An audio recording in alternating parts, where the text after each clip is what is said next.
నమస్కారం. ఇక్కడ జరగబోయేదంతా కూడా ఎన్నికల కోలాహలం, ఎన్నికల వాతావరణం.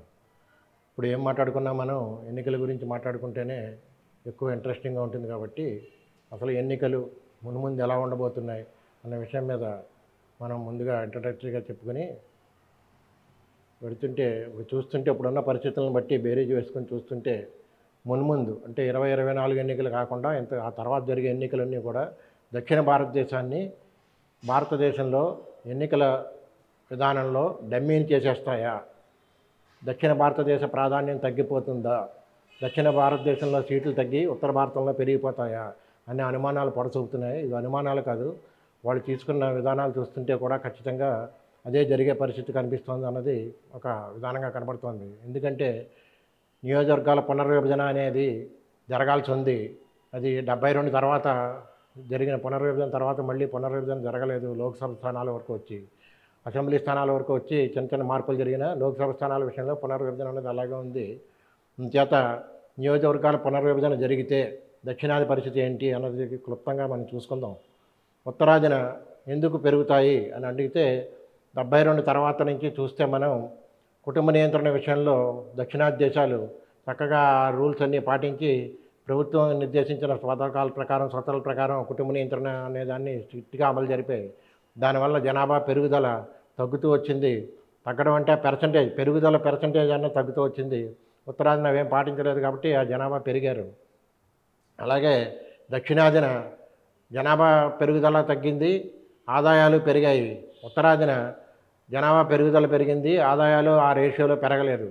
కానీ ఇవ్వడం అన్నది చూస్తే నిధులు విభజన చూస్తే ఉత్తరాదికి ఎక్కువ పెడుతున్నాయి జనాభా ప్రాతిపదికన. అదే పొద్దున్న పునర్విభజన కూడా ఈ డీలిమిటేషన్ ఆఫ్ కాన్స్టిట్యున్సీస్ కూడా పునర్విభజన, లోక్సభ స్థానాల పునర్విభజన కూడా అదే జరగబోతోంది అనడానికి ప్రాథమికంగా మనకు సూచనలు వస్తున్నాయి.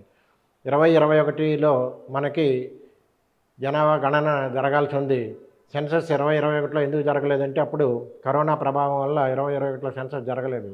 అవి 2026 ఎండింగ్ లోపుగా సెన్సస్ పూర్తి చేయాలి అన్నది ఒక ఆలోచనగా ఉంది. 2026 లోపుగా సెన్సస్ కనుక పూర్తి చేస్తే ఆ సెన్సస్ ఆ జనాభా లెక్కల ప్రకారం కనుక తీస్తే ఆ లెక్క ప్రకారం పునర్విభజన జరిగితే ఆ జరిగిన పునర్విభజన ఇప్పుడు కూడా పునర్విభజన ఇంతకుముందు జరిగిన అంటే ఒక దామాషా ప్రకారం ఇంత జనాభాకి ఇన్ని సీట్లు అనే దామాషా ప్రకారం విభజన జరగాల్సి ఉంది. కానీ ఎలా జరిగిందో ఇంతకుముందు కూడా చూస్తే మనకు ఇప్పటికీ ఆగమ్య గోచరంగా ఉంటుంది. ఎందుకంటే మనకి 15 లక్షలు 10 లక్షలకి ఒక లోక్సభ స్థానం ఉంది, 30 లక్షలకి ఒక లోక్సభ స్థానం ఉంది. మనం అవిభక్త ఆంధ్రప్రదేశ్లో తీసుకుంటే మల్కాజ్గిరి లోక్సభ స్థానంలోనే 30 లక్షల పైతీలకు ఓటర్లు ఉన్నారు. తక్కినవి 15 లక్షల లోపు ఉన్న కూడా ఉన్నాయి. అంటే అంత డిస్పారిటీ ఉంది. ఇదే విషయం చిన్న రాష్ట్రాలకి ఉంది, ఉత్తరప్రదేశ్లోనూ ఉంది, అన్ని చోట్ల ఉంది.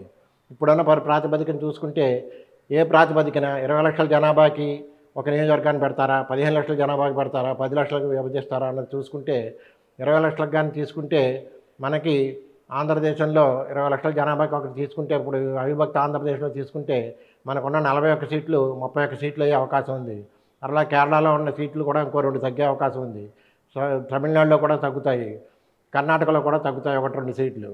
అదే 20 లక్షలు కాకుండా 15 లక్షలు తీసుకుంటే మనకున్న 41 స్థానాలు అవిభక్త ఆంధ్రప్రదేశ్లో 50-52 అయ్యే అవకాశం ఉంది. ఇదే ఉత్తరప్రదేశ్లో తీసుకుంటే ఇప్పుడున్న 85 స్థానాలకు కానీ 126 స్థానాలు అయ్యే అవకాశం ఉంది ఉత్తరప్రదేశ్లో. అలా ఏది 20 లక్షలు తీసుకుంటే. అదే కనీసం 15 లక్షల ప్రాతిపదిక మీద తీసుకుంటే 160 వరకు పెరిగే అవకాశాలు కనబడుతున్నాయి. 150 వరకు దగ్గర 150-160 మధ్యలో స్థానాలు పెరిగే అవకాశం.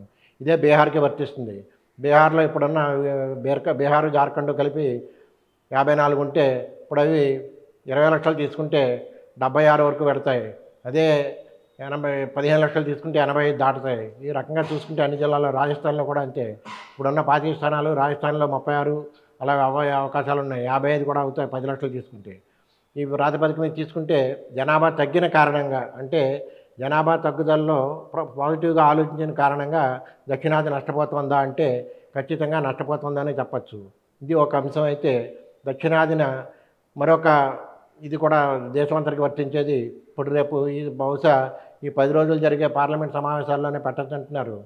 మహిళా రిజర్వేషన్ బిల్లు కూడా దాన్ని సిద్ధం చేస్తే మహిళా రిజర్వేషన్ బిల్లు ప్రకారం 33% ఓటింగ్ 33% రిజర్వేషన్ కనుక వస్తే రేపు 2027 నుంచి జరిగే అన్ని అసెంబ్లీ ఎన్నికలకి, లోక్సభ ఎన్నికలకి అన్నింటి 2027 జనవరి నుంచి జరిగే ఏ ఎన్నికైనా సరే కూడా ఈ మహిళా రిజర్వేషన్ బిల్లు వర్తిస్తే మనకున్న విభజిత ఆంధ్రప్రదేశ్లో ఉన్న 25 స్థానాల్లో 8 నుంచి 9 స్థానాలు ఉమెన్కి పడతాయి. అంటే ఇక 16 మాత్రమే ఇప్పుడు ఇస్తున్నారు, కానీ ఆడవారికి ఇచ్చిన ఒకటి అరకొరగా 2, 3 ఇస్తున్నారు.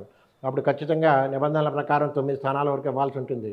ఆ విధంగా చూస్తే అదేవిధంగా ఈ రకంగా చూస్తే మున్ముందు సీట్లు పంపిణీ అన్న విషయంలో పార్టీలకి ప్రధాన రాజకీయ పార్టీలకి సీట్ల కేటాయింపు, సీట్ ఇవ్వడం, మ్యాండేట్ అభ్యర్థిని నిర్ణయించడం అనేది ఒక రకంగా కష్టతరమయ్యే అవకాశం కనబడుతుంది. ఎందుకంటే ఆస్పిరెంట్స్ ఎక్కువ ఉంటారు, స్థానాలు తక్కువ ఉంటాయి. ఇదే 10 లక్షలు 15 లక్షలు తీసుకుంటే మాత్రం మనకి పెద్దగా అన్యాయం జరగదు. 20 లక్షలు తీసుకుంటే మాత్రం క్రైటీరియా తీసుకుంటే ఖచ్చితంగా మన స్థానాలు ఉన్న వాటి మీద తగ్గుతాయి తప్ప పెరిగే అవకాశాలు లేవు అన్నది స్పష్టంగా తెలుస్తోంది.